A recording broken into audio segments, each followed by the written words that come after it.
Bilər insan əgər özünün dəyərin, uzaq eyləyər o küfürün xətərin.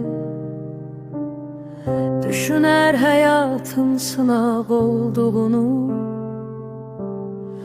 unudar həyatın acı qəm kədərin. Ölümü dadacaq axır hər yaranan, dönəcək yenə də sənə ey yaradan. Hərə öz əməlin alacaq əlinə,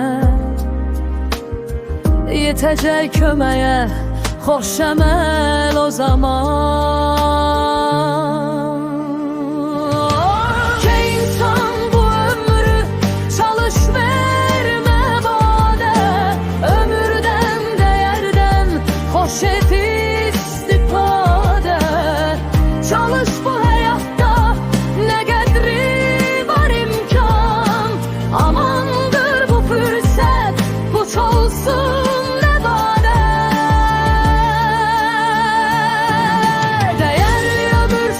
Şad ol, həyatdan köçərkən də yad ol. Köçənlər kimi biz də bir gün köçərik.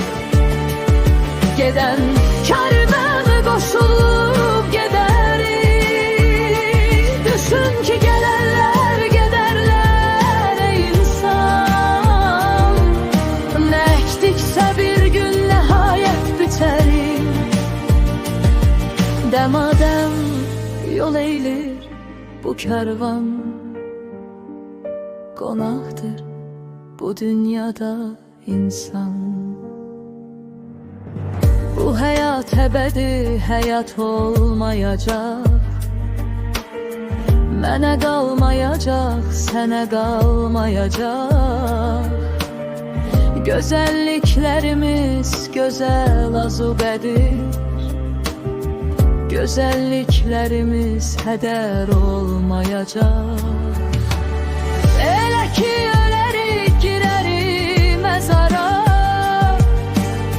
çəkilib dayanar hərə bir kənara.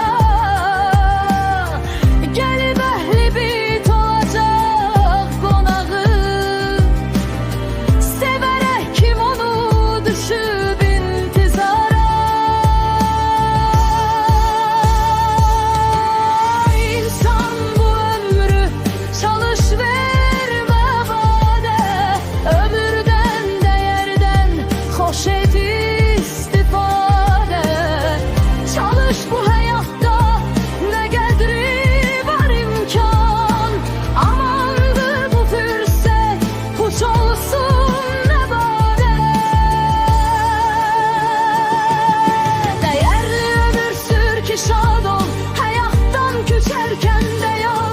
Köçənlər kimi biz də bir gün köçərik.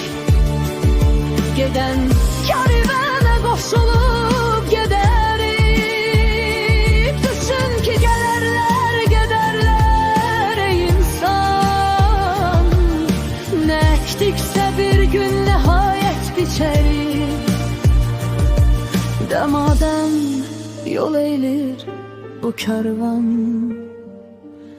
qonaqdır bu dünyada insan.